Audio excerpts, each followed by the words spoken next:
I honestly do not believe that an animal can talk to a human or communicate with a human. I've had animals my whole life. We give them commands, we give them instructions, and they do it as we habituate them, basically. But I'm very skeptical to think that an animal like Diablo will communicate or can communicate with humans. I am desperate, however. I do not want to lose him. I made sure that Anna had no information on Diablo or his history before she came to speak to the black leopard. I was nervous to see what would happen, as this animal never let anyone near his night shelter without a lot of snarling and growling. But the minute he saw Anna, he calmed down and let her kneel right outside and look at him.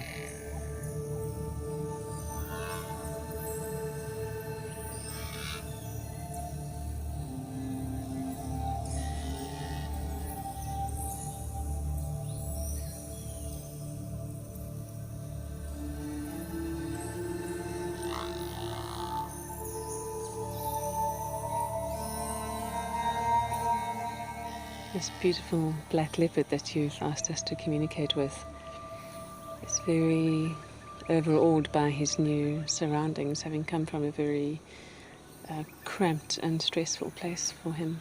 That this place has been provided for him, but he's been quite conditioned by a very unfortunate past. He doesn't want much to do with humans as a result. He's immensely powerful, and I mean not just physically, which you well know and respect, but he's immensely powerful with a wisdom and an energetic presence and personality that is far bigger than anyone has ever appreciated about him before. And he commands a certain amount of respect for that. Again, not in a needy way, but really just by virtue of who he is as a being. There's a very particular thing about his name, Diablo. He wants that name changed because he doesn't like the associations with it, the blackness, the darkness, the diabolical. And when asking him about his past before coming here, he shows concern for two young cubs that were next to him. He's asking what happened to them with a great sense of care and concern. We actually forgot about that. When we went to fetch him, there was so much excitement about bringing him back here.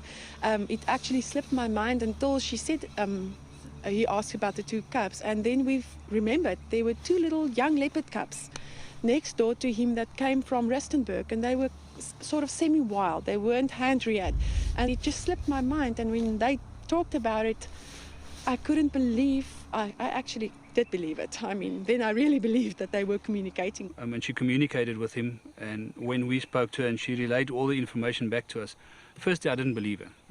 It's things that anybody can think out, and you can think, And then she said something about the cubs that were with him. And that changed this whole thing, because now all of a sudden, that's something that she didn't know about. And I've also reassured him that you have no demands of him here, that you're quite happy to not make any physical demands of him or any expectations for display or interaction, that you're really willing to let him be how he wants to be. And that's given him an enormous sense of relief. Yeah. And having told him that has for the first time made him actually genuinely interested in now exploring a bit further. Now that he feels that he's not being asked to come out more, he's genuinely interested in being relaxed enough to have a natural curiosity come out and to actually expand his horizons a bit. And Jurg was just stunned when the black leopard walked out of his night shelter into the larger enclosure later in the afternoon. In the 6 months that the cat had been here, Jurg had never seen him out of the night shelter. He then decided to rename the leopard Spirit.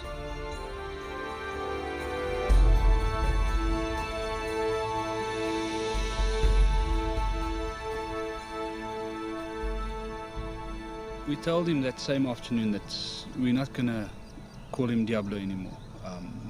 And we understand and we agree with that the diabolical side of it. That's not what he is to us. And we'd like to change his name to Spirit. As I walked to him, I thought, listen, he asked about the 2 young leopards. And I thought, well, I'm here now. There's nobody else here. I'm not going to look like a fool if he ignores me. I'll tell him what happened to those leopards. And as I called him and I said, Spirit, and he was looking at me, he was lying like that.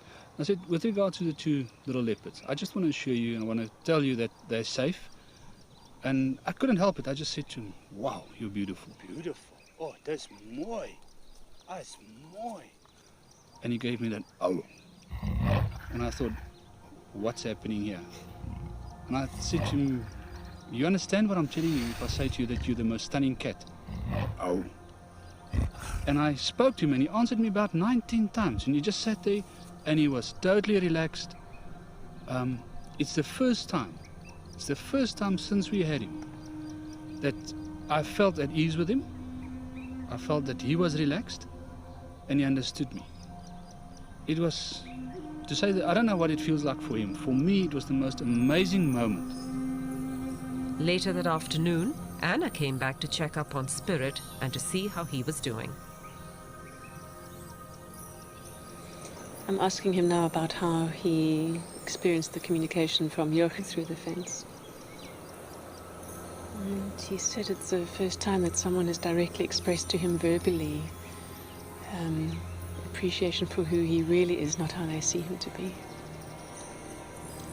And that really surprised him. He shows me an image of literally stopping in his tracks by surprise at that sense of just this wall of appreciation coming towards him. He is so relieved that nothing's being demanded of him here. He's just so relieved. It's like this weight is lifted from his shoulders. And when he was grunting back, he said he was saying thank you for the thank yous. So of each thank you he was getting, he was saying thank you back.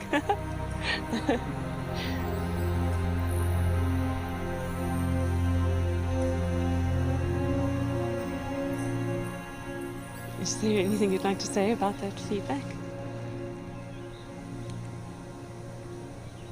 I think we'll talk about this a bit later. I can't believe this. So we'll talk about this later. It's unbelievable. I'm overwhelmed.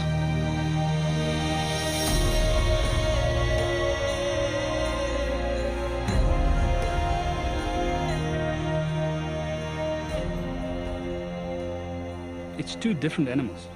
It's 2 totally different personalities. We had a snarling cat, angry at everything, upset about being here, hating humans, hating us for having him here,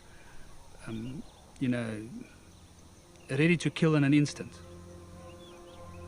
To this relaxed black leopard that's lying on top of his log in his shelter is this attitude of you recognize me for who I am now. And it's amazing to talk to him and get the talking and get him to talk back to us. Joch and Karen attended Anna's workshop on animal communication and now use it regularly with all their animals.